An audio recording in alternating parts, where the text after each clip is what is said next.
Bonsoir à toutes et à tous et merci d'être présents ce soir. Aujourd'hui, Irma Mora va nous présenter de la Numidie aux îles Canaries le parcours de l'écriture libico-berbère. Alors, Madame Irma Mora est professeure à l'Université européenne des îles Canaries et elle est spécialiste en épigraphie libico-berbère. Et je vais lui laisser la parole. Bonsoir, bonsoir à tous et à toutes. C'est un plaisir d'être ici pour partager ma recherche. Je vais vous remercier à vous, à la Société et l'Histoire du Nord de l'Afrique, et spécialement à vous, Monsieur Carmou, et cette invitation. Et, et voilà, je vais partager la présentation, d'accord? Est-ce que vous pouvez la voir maintenant? Oui, ça marche. Oui, tout marche, non? D'accord. Nombreux sont ceux qui ignorent que l'écriture libico-berbère s'est répandue dans les îles Canaries.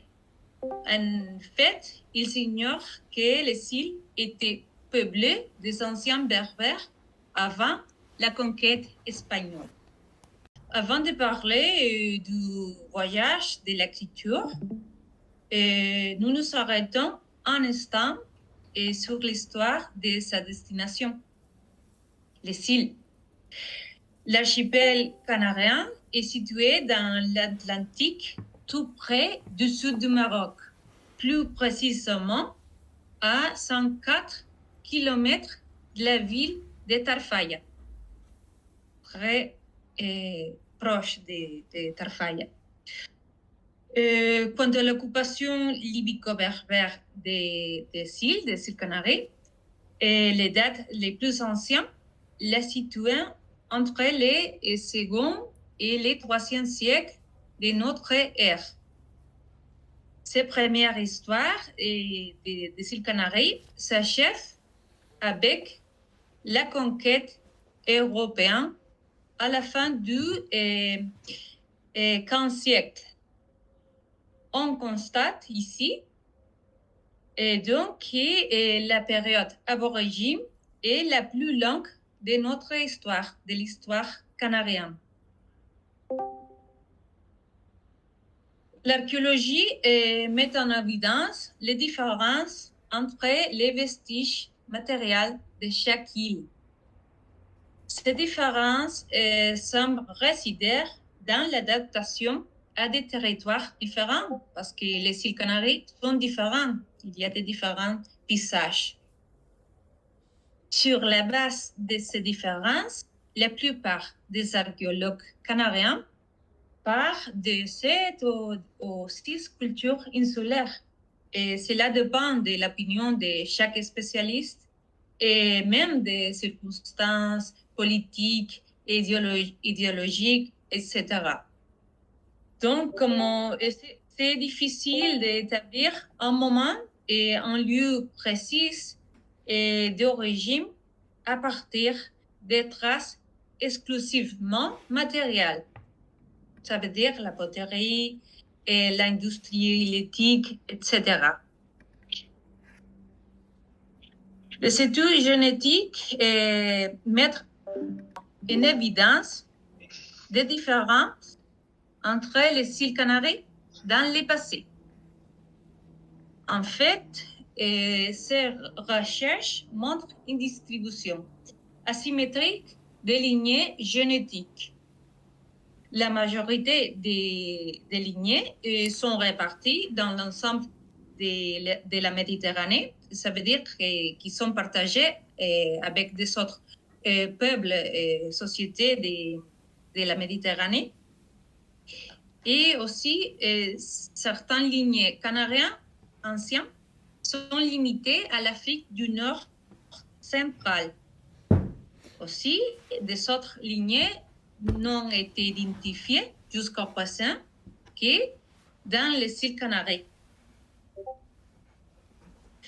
Ce qui concerne à la linguistique, des études plus récentes, en revanche, soulignant les similitudes entre les îles.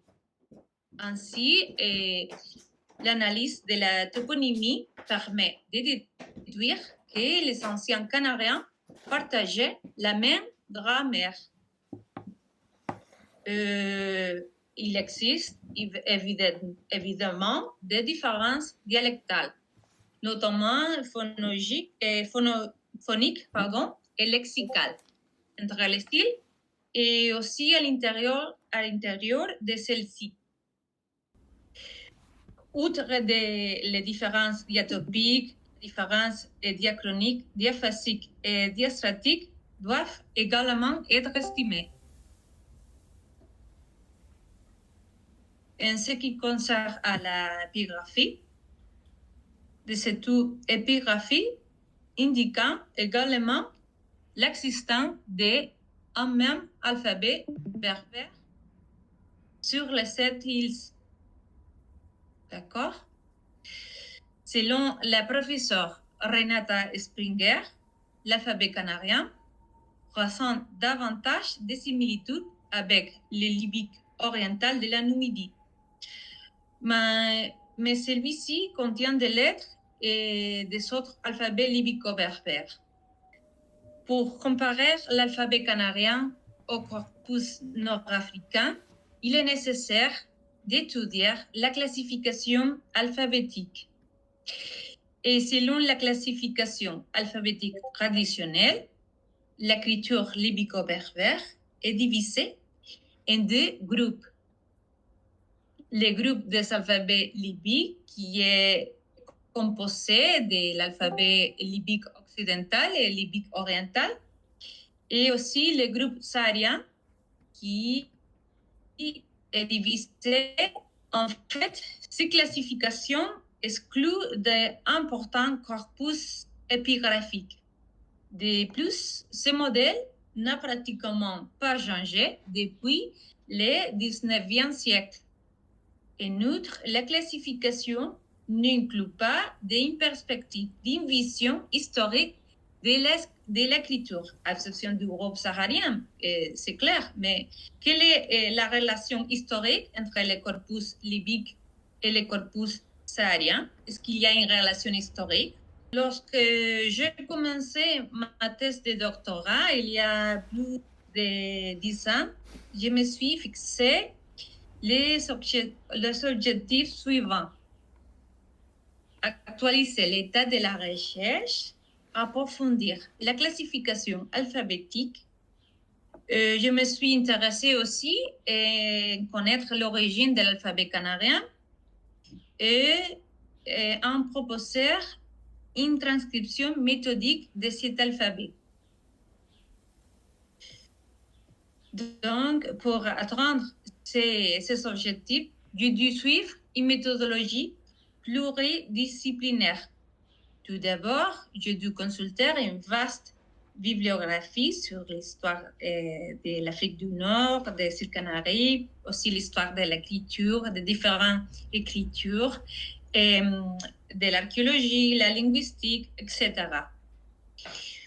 Aussi, je me suis intéressée dans la documentation archéologique et épigraphique, qui est une autre des procédures que j'ai utilisées. J'ai ensuite documenté la transcription del Hierro, qui est la plus petite et la plus occidentale des îles Canaries, mais qui contient la majorité du corpus canarien, un total de 115 inscriptions rupestres, un total de 115 panneaux épigraphiques. J'ai également visité la Tunisie car, d'après mes recherches, c'est là que se trouvent les alphabets les plus anciens. En outre, la région du Sud, que vous pouvez voir ici, un petit paysage, une petite image de cette région du Sud, on trouve des inscriptions très similaires à celles des îles Canaries. La troisième étape a été la comparaison alphabétique. J'étudie plus de 1500 inscriptions provenant des stèles et des panneaux rupestres, contenant plus de 18 000 lettres. Ces inscriptions étaient réparties sur plus de 400 sites archéologiques. Et selon mon étude, ils appartiennent à 5 alphabets aux régions suivantes, que vous pouvez voir dans l'image: la Libye, la Tunisie, l'Algérie, Maroc, le Sahara occidental et aussi les îles Canaries. Pour la comparaison alphabétique, cette étape ont été suivies: la localisation et contextualisation, le comptage des rafins et l'étude morphologique. La localisation des inscriptions a parfois été difficile car la plupart de leur documentation a été réalisée pendant le protectorat français et la toponymie a changé après les indépendances. De plus, certaines inscriptions étaient situées dans des petits villages et la microtoponymie est difficile à localiser, surtout par une personne qui vient des îles Canaries. Il doit trouver un petit village caché dans l'Algérie. Le comptage des rafins est la 12e étape, qui a consisté à calculer 18 005, plus de 18 000 rafins. Ces procédures m'intéressaient car les lettres les plus fréquentes représentent généralement des morphèmes grammaticaux.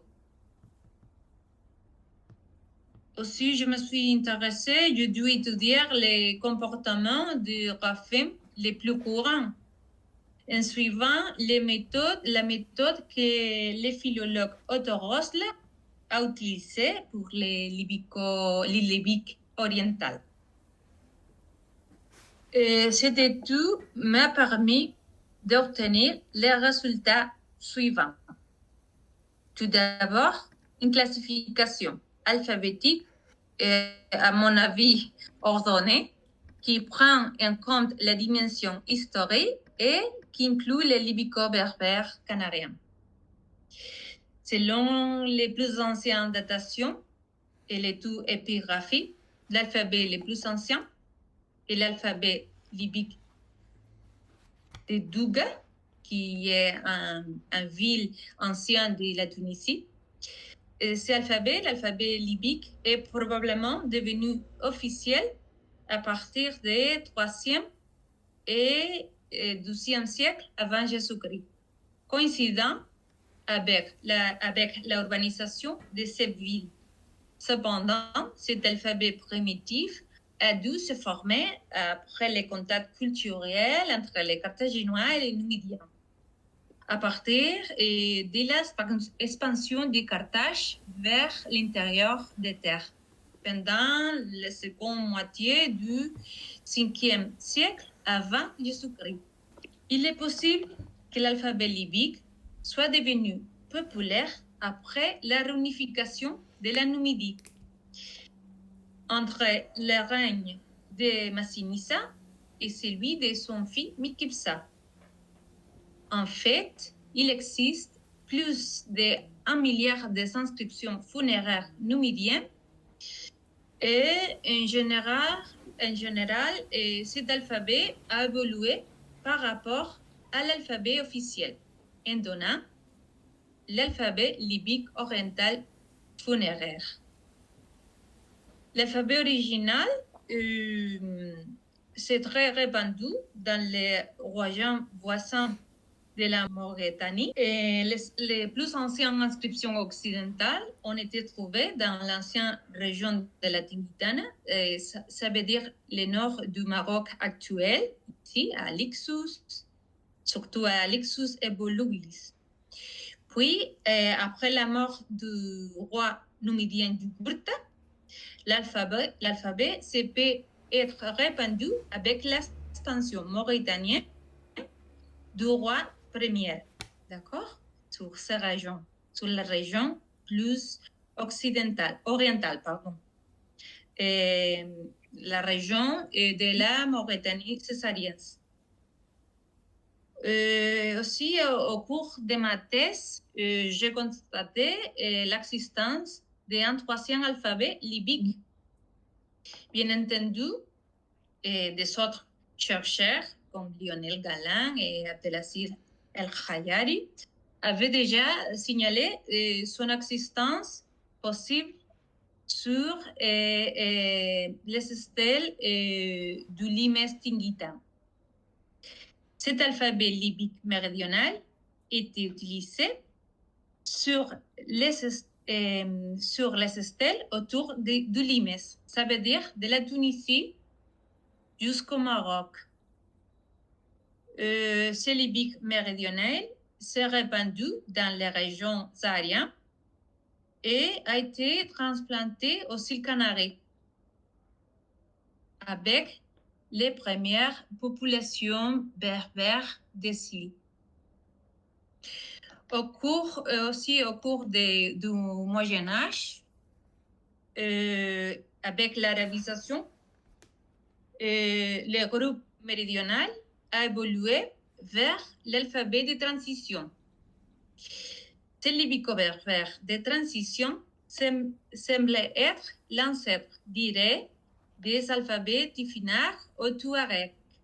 Le deuxième résultat est une hypothèse sur l'origine de l'alphabet canarien. Les graphèmes les plus caractéristiques de cet alphabet sont les suivants. La K-symétrie, qui est également utilisée dans certaines inscriptions officielles, pas beaucoup. La velare emphatique, qui est autochtone du limes, de la frontière de la romanisation, ça veut dire limes. Et le troisième trait est la coexistence de deux sibilantes qui sont incompatibles dans l'alphabet occidental et oriental funéraire, mais qui sont compatibles ici et dans l'alphabet officiel. D'accord? Le troisième trait est la présence des ligatures ou consonnes liées, qui ne se trouvent que dans la inscription rupestre. Également, aux Canaries, vous pouvez voir dans l'image les lettres mentionnées dans ces stèles méridionales de la Tunisie ici, et du Maroc. Ici, vous pouvez voir des différences consonnes qui sont partagées par les libyques méridionales. On voit également ces signes dans les inscriptions rupestres, comme ces inscriptions rupestres de Asro-Eklan, à Gelming, au Maroc, et aussi à Taret, à l'Algérie. Il faut remarquer que la forme de la K-symétrie ici et ici est en train d'évoluer. On peut voir une petite évolution de ces lettres. Regardez aussi ces marqueurs sur la inscription canarienne. On peut voir clairement, comme le cas symétrique, par exemple, qui est ici, en bas, a évolué. Vous pouvez voir que ces traits d'ici, ces lignes, a évolué jusqu'à un doigt, un point seulement. On peut déduire qu'il s'agit d'un alphabet de l'Antiquité tardive. Cela veut dire un petit-fils de l'alphabet libyque officiel. Cet alphabet semble s'être répandu sur les routes caravanières vers les régions présahariennes, où le support rupestre est prédominant. Sur l'image, vous pouvez voir la route des Tchotts, qui est bien étudiée par les professeurs Trousset. La discussion et la romanisation. La romanisation a été plus dure entre les premiers et le 3e siècle après Jésus-Christ, et plus intensif. Parce que qui se heurte au mode de vie nomade et transhumain de certaines populations locales. Cette situation a provoqué plusieurs révoltes, comme la révolte de Tarfarinas, qui est bien connue. Finalement, Rome a écrasé ces soulèvements et les nomades sont intégrés ou au contraire, ils sont déplacés vers le sud. Une partie de la population s'est déplacée vers le sud. Il est à noter que la population locale utilisait encore l'alphabet libyque, qui a coexisté avec le latin jusqu'au IIIe siècle après Jésus-Christ. À partir du IIIe siècle, l'empereur romain Septime Sévère dynamise le commerce caravanier. Il est d'origine libyenne, spécifiquement de Leptis Magna. Il connaît très bien les territoires et les routes indigènes. À partir de ce moment-là, la langue et l'écriture vont s'enfoncer dans le Sahara central. Aussi, l'étude linguistique des inscriptions m'a permis de proposer une hypothèse de transcription de l'alphabet canarien. Comme vous pouvez voir sur l'image, je l'ai présenté selon l'ordre phonologique des langues afro-asiatiques.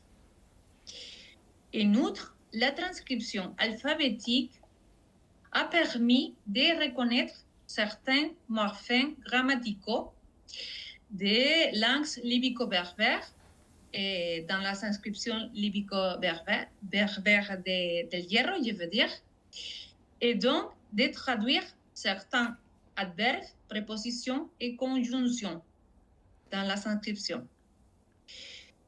En résumé, aussi on peut voir quelques traits typiques des dialectes méridionaux berbères actuels, comme par exemple la variation libre entre la T normale et la T pharyngalisée, et aussi la palatalisation de la sibilant, qui sont des traits partagés aujourd'hui par les dialectes berbères du sud. Non?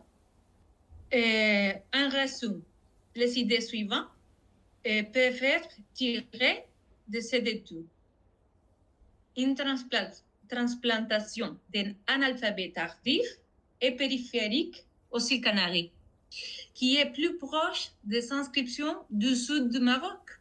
D'accord? Il y a plus de similitudes avec certaines inscriptions du sud du Maroc. Ces inscriptions libyco-berbères canariennes ont des traits dialectaux berbères méridionaux. À mon avis, il y a un lien possible entre le peuplement des îles Canaries et l'exode libyco-berbère provoqué par la romanisation entre le 1er et le 3e siècle après Jésus-Christ, coïncidant avec les datations archéologiques des îles Canaries, les premières datations archéologiques des îles Canaries. Selon cette étude, et à mon avis, l'épigraphie libyco-berbère est essentielle pour comprendre mieux l'histoire des îles Canaries, mais aussi du continent et des relations entre ces deux régions du nord de l'Afrique. Merci à vous.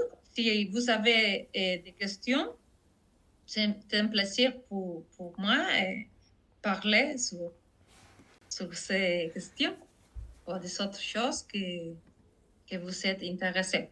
Merci Irma pour cette présentation très enrichissante et intéressante.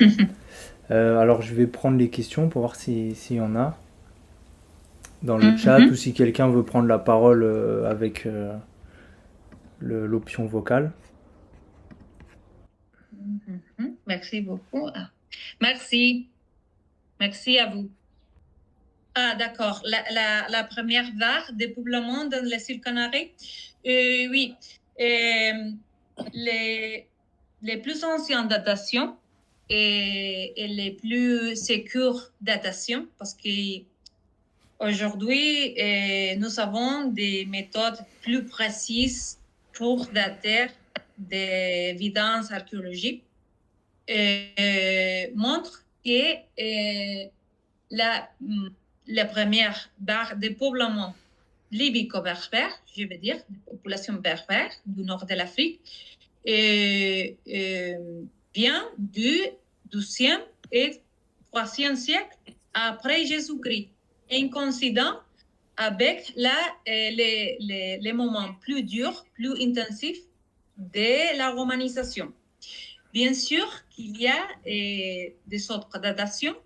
Je pars sur un site d'archéologie dans une petite île des îles Canaries qui s'appelle Lobos, qui est au nord de Fuerteventura, entre Fuerteventura et Lanzarote, et un petit site d'archéologie romain d'exploitation de la purpure. Ça s'appelle comme ça, non? Purpura en espagnol. Oui, oui. Ce site d'archéologie est daté entre les premiers siècles avant Jésus-Christ et les premiers siècles après Jésus-Christ. De rien. C'est un plaisir. On attend la question de Salim. Alors, ma question est la suivante. Si le libique date de Douga, donc de la dynastie Massile, et qu'il a atteint les îles Canaries durant l'Antiquité tardive, par quel moyen est-il arrivé dans l'archipel, sachant que les plus anciennes traces humaines des îles Canaries datent d'avant Jésus-Christ? Pardon, parce que je ne comprends pas le final de la question. Par quel moyen ce serait arrivé en fait aux îles Canaries, si j'ai bien compris la question? Les moyens. Et que en fait il y avait déjà des traces humaines aux îles Canaries avant Jésus-Christ. Nous ne on ne connaît pas les moyens que les premières populations ont utilisés pour arriver ici aux îles Canaries. D'accord? Et il y a de différentes hypothèses sur ce sujet. Il y a des chercheurs qui partent sur des déportations, d'accord, des déportations des Romains. Il y a des autres spécialistes qui partent des voyages volontaires de populations berbères. Et aujourd'hui, on ne sait pas beaucoup sur ce sujet parce que aussi il n'y a pas d'évidence de navigation entre les îles Canaries. D'accord? Il n'y a pas de bateaux, il n'y a pas rien qui peut constater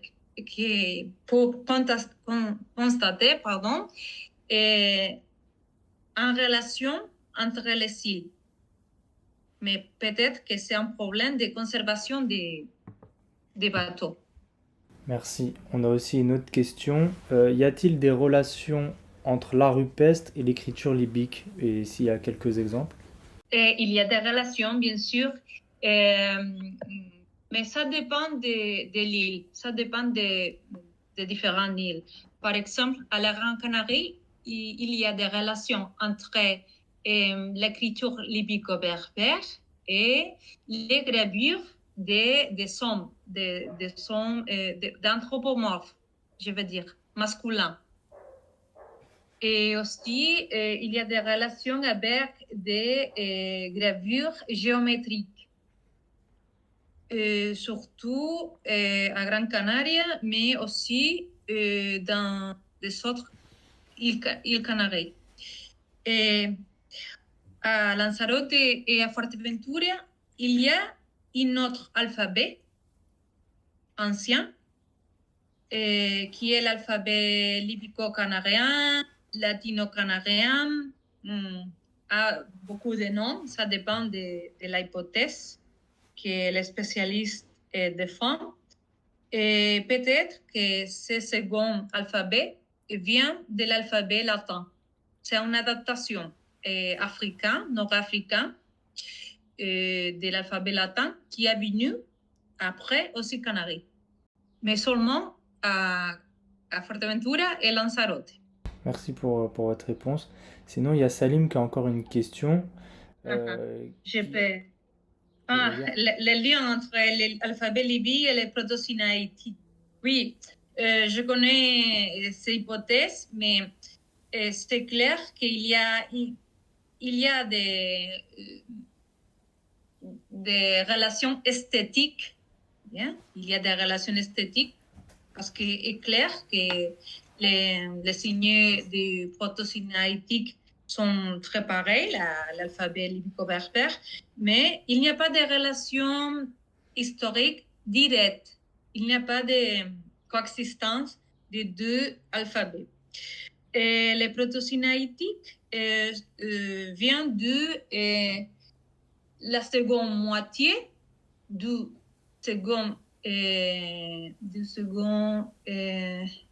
millénaire. Le proto-sinaïtique a donné beaucoup d'alphabets après. Et aussi, l'alphabet cananéen, l'alphabet phénicien, c'est un fil de l'alphabet proto-sinaïtique.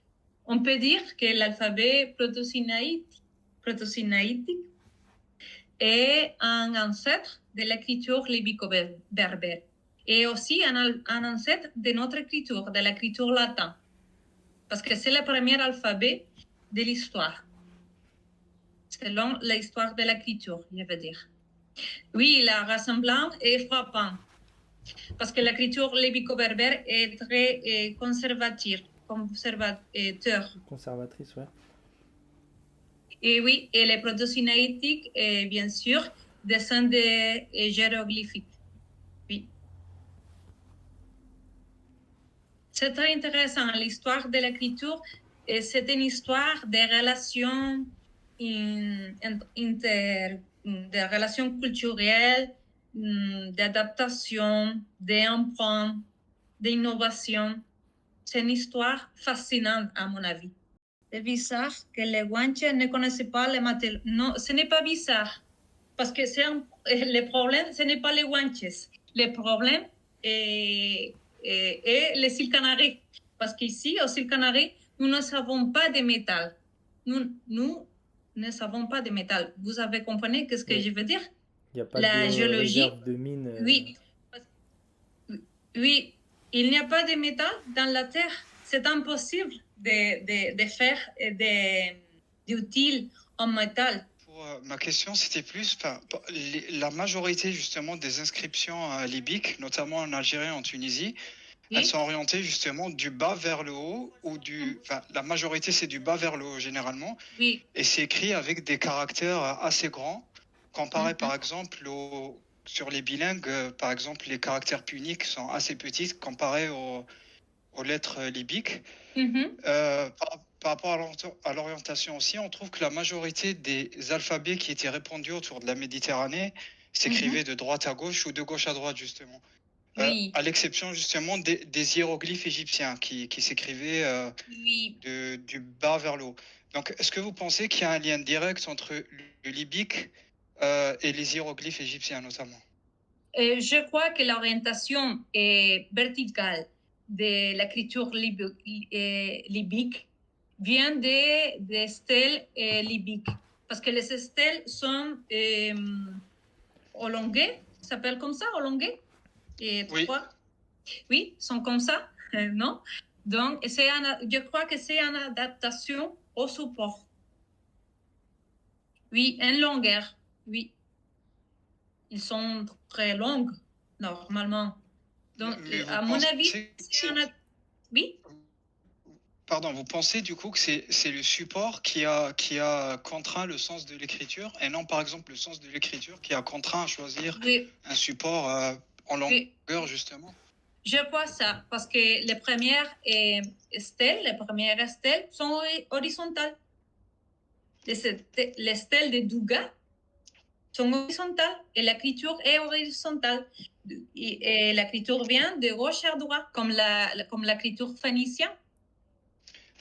Bon, on se dit que celle de Douga, c'est un peu une exception car c'est une inscription limite officielle. Mais généralement, les autres qui sont répandues principalement sur les tombes, c'est toujours du bas vers le haut. Oui, parce que je crois que ces inscriptions viennent de la popularisation de l'alphabet libyque. Après sa officialisation, comme j'ai parlé sur ce sujet avant, je dis que pendant le régime de Massinissa et Mikipsa, je crois, à mon avis, il y a une popularisation de l'écriture libyque.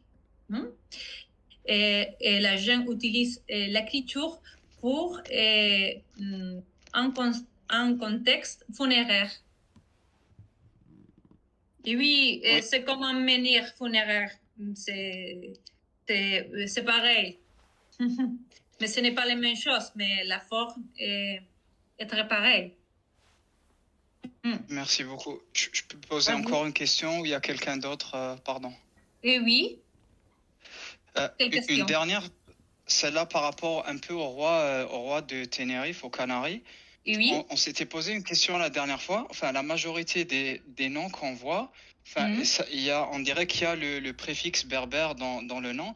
Par contre, on constate 2 ou 3 noms de rois qui ont le préfixe Ben, comme par exemple Bentor ou Ben Como. Oui. Oui. Est-ce que ça serait pas une influence? Enfin, on se disait ce qu'il y avait un lien avec les Phéniciens ou des peuples sémites, car le Ben, c'est le mot pour faire l'affiliation, enfin, dans les langues sémites. Oui, c'est très intéressant. Votre question est très intéressante. Mais ce préfixe ben vient de la hispanisation du berbère. Nous avons notre toponymie et la nomastique canarienne en général, d'origine berbère, a été hispanisée. Donc, c'est Ben Como, Bentor, et vient de Guan, celui de en berbère. Ben, c'est un phénomène d'hispanisation. C'est normal ici aux îles Canaries. Donc le vrai nom ne serait pas Ben quelque chose, mais ça serait autre chose. Guan. Ça serait Guan de quelque Guan. chose. Okay. Oui. Je veux dire que Ben, j'écris, vient de Guan. Ou Win. Ok. D'accord? Et c'est normal. C'est un phénomène de l'espagnol, par exemple. Surtout la jeune âgée. Et c'est comme ça.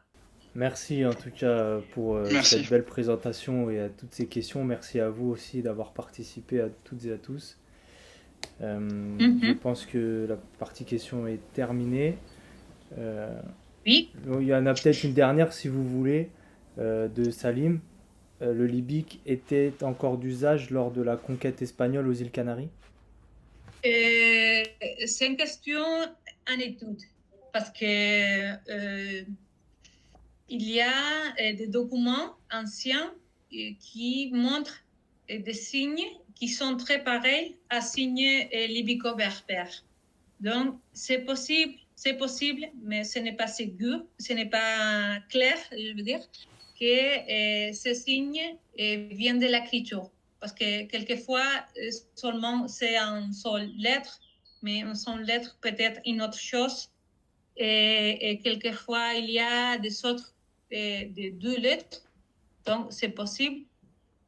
Mais il faut étudier, il faut les voir avec tranquillité et étudier beaucoup pour voir ces questions. Je crois que c'est possible que l'écriture a été utilisée quand les conquêtes espagnoles, pendant la conquête espagnole, ou presque la conquête espagnole, parce que l'écriture, c'est un outil très intéressant C'est un outil. C'est comme, si je vais vous dire, un portable, un téléphone. C'est un outil pour moi. Pourquoi je vais aller le laisser ici et je vais l'oublier? Pourquoi? Ce n'est pas logique. C'est ça que je veux dire, que ce n'est pas logique. On vous remercie, Madame Mora, pour cette belle présentation, qui a été À la vous. première conférence de la CHNA organisée en ligne. Merci infiniment, vous avez répondu rapidement et favorablement à notre demande. Donc, Oui, on vous remercie beaucoup. à vous. C'est un plaisir pour moi être ici avec vous et partager des opinions, des questions. D'accord? Bon courage avec l'association. Merci. Et je suis ici si vous avez des questions, si vous avez des besoins que je peux vous aider, d'accord, par l'association. Et c'est un plaisir. Merci à vous.